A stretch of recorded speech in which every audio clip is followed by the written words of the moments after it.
গৃহযুদ্ধ শেষ হলো, এই রাষ্ট্রকে আমাকে মেরামত করতে হবে, প্রথমে আমাকে শান্তি প্রতিষ্ঠা করতে হবে। এই জন্য প্রথমেই বললেন আফসুস সালাম। রাসূল সাল্লাল্লাহু আলাইহি ওয়াসাল্লামের কথা বলার টাইমিং বুঝতে হবে, ওনার মাইন্ডসেট বুঝতে হবে, ওনার ফিলোসফি বুঝতে হবে। He was the greatest philosopher ever in the world. প্রথমে বলে নাই এই জিকির করো সবাই সুবহানাল্লাহ আলহামদুলিল্লাহ, বলছে এটা না। প্রথমে বলে নাই এই মেয়েরা সবাই পর্দা করো, মাথায় কাপড় দাও, বলছে? প্রথমেই বলেছেন শান্তির পয়গাম পৌঁছে দাও।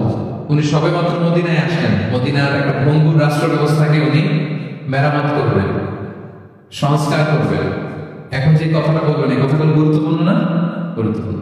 মালয়েশিয়ার honourable prime minister Anwar Ibrahim যখন প্রধানমন্ত্রী বলেন, উনি প্রথম যখন জাতির উদ্দেশ্যে ভাষণ দিলেন, এটা গুরুত্বপূর্ণ ছিল না? ছিল। যে কেউ কোনো বড় দায়িত্বে আসলে যখন কথা বলে প্রথম কথাগুলো খুব গুরুত্বপূর্ণ থাকে।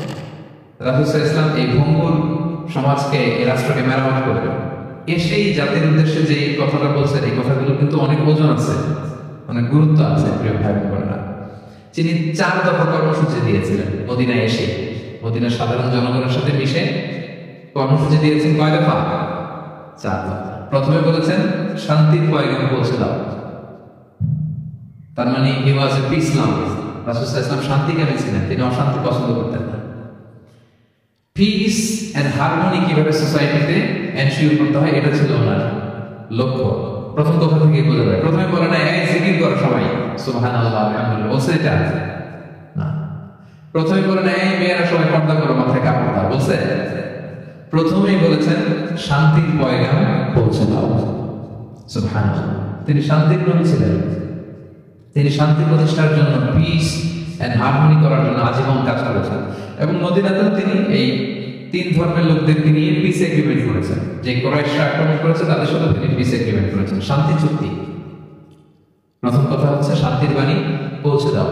কারণ মদিনাতে রাসূল সাল্লাল্লাহু আলাইহি ওয়াসাল্লাম হিজরতের 5 বছর আগে একটা গৃহযুদ্ধ হয়েছিল, প্রচন্ড বড় গৃহযুদ্ধ। এটাকে বলে বুআসের যুদ্ধ, বুআস, আউস এবং খাজরাজ ট্রাইবের মধ্যে। তো সবেমাত্র গৃহযুদ্ধ শেষ হলো, এখন কি প্রতিষ্ঠা করতে হবে? হ্যাঁ বলেন ঠিক না? সবেমাত্র গৃহযুদ্ধ শেষ হলো, একটা ভঙ্গুর রাষ্ট্র, এটা তো মেরামত করতে হবে। কি বলবো? প্রথম কাজটা কি? To establish piece in the society. এবং সেই কথাটাই রাসূল সাল্লাল্লাহু আলাইহি ওয়াসাল্লাম বললেন। রাসূল সাল্লাল্লাহু আলাইহি ওয়াসাল্লামের কথা বলার টাইমিং বুঝতে হবে, ওনার মাইন্ডসেট বুঝতে হবে, ওনার ফিলোসফি বুঝতে হবে। He was the greatest philosopher ever in the world. পৃথিবীর সবচেয়ে বড় দার্শনিক ছিলেন আমাদের নবী। তিনি কোনো কথা এলোপাথারি আন্দাজে বলে দেন না, একটা বড় এইম রেখে। গৃহযুদ্ধ শেষ হলো, এই রাষ্ট্রকে আমাকে মেরামত করতে হবে, প্রথমে আমাকে শান্তি প্রতিষ্ঠা করতে হবে। এই জন্য প্রথমেই বললেন আফসুস সালাম। আফসুস সালাম, শান্তির পয়গাম পৌঁছাও। যুদ্ধ, বিগ্রহ, বিশৃঙ্খলা, chaos in the society, এগুলোকে থামিয়ে দাও। এটা ছিল প্রথম মেসেজ। তারপর কি বললেন? ওয়া আত'আমুত তা'আম, মানুষকে খাবার খাওয়াও, ফুড শেয়ার করো। এটা সিম্পলি শুধু খাবার খাওয়ানো বুঝলে হবে না, খাদ্য সংকট দূর করো। খাদ্যদ্রব্য মানুষের নাগালে নিয়ে আসে, মানুষের ঘরে ঘরে খাবার পৌঁছে দাও। কারণ আগে তো পেট ঠিক থাকতে হবে। কি বলে বাংলা একটা কথা বলে যে পেটে খেলে পিঠে সরে। এবং আরবরা একটা কথা বলে যে এইখানে পৌঁছার আগে তোমাকে এইখানে পৌঁছতে হবে। মানে কারো হৃদয়ে পৌঁছতে হলে আগে কোথায় পৌঁছতে হয়? পেটে পৌঁছতে হয়। তো রাসূল সাল্লাল্লাহু আলাইহি ওয়াসাল্লাম শান্তির কথা বলার পরপরই বললেন যে আগে খাদ্য সমস্যা দূর করো, খাদ্য সংকট দূর করো। এই যে আমাদের বাংলাদেশে এখন একটা খাদ্য সংকট যাচ্ছে না, এটা কিন্তু অনেক বড় ধরনের সমস্যা। খাদ্য ঠিক, ফুড আইটেম ঠিক, তো সব ঠিক। রাসূল সাল্লাল্লাহু আলাইহি ওয়াসাল্লাম বললেন খাদ্যের সংকট দূর করো, ঘরে ঘরে খাবার পৌঁছে দাও। The vulnerable people of the society, তাদের প্রতি টেক কেয়ার করো, লুক আফটার করো, অনাহারের মুখে খাবার পৌঁছে দাও। এটা ছিল দ্বিতীয় কর্মসূচি। 3 নম্বরে বললেন ওয়াসিলুল আরহাম, আত্মীয়তার বন্ধনকে মজবুত করো। এই যে কিনশিপ টাইস, এই বন্ডেজটাকে আরো মজবুত করো। কারণ নিজের যুদ্ধ করলে কি শান্তি থাকবে? আত্মীয়তার বন্ধনকে মজবুত করো। সব শেষে বললেন নামাজের কথা। আমরা কারোর সাথে দেখা হলে প্রথমে কি বলি? আগে বলি নামাজ করেন, দাড়িটা লম্বা করেন, মাথায় একটা টুপি দেন, বোরকা পরেন। এই কঠিন কঠিন কথা বলে আমরা মানুষকে দিন থেকে ভাগাই।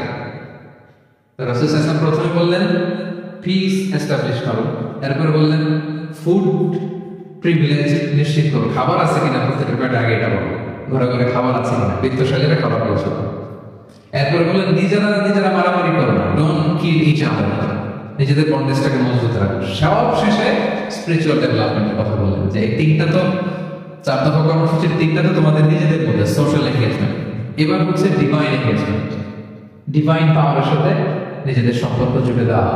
যখন সবাই ঘুমায় তুমি ঘুমিয়ে যেও না, তুমি জায়নামাজ বেছিয়ে সেখানে কান্নার ঝড় তুলো, সেখানে রবের সাথে একটা স্ট্রং অ্যাটাচমেন্ট করে তুলো। রাসূল সাল্লাল্লাহু আলাইহি ওয়াসাল্লাম বলেন 4টা কাজ যে করবে তাদখুলুল জান্নাতা বিসালাম, সহজেই সে আল্লাহর জান্নাতে ঢুকে যাবে।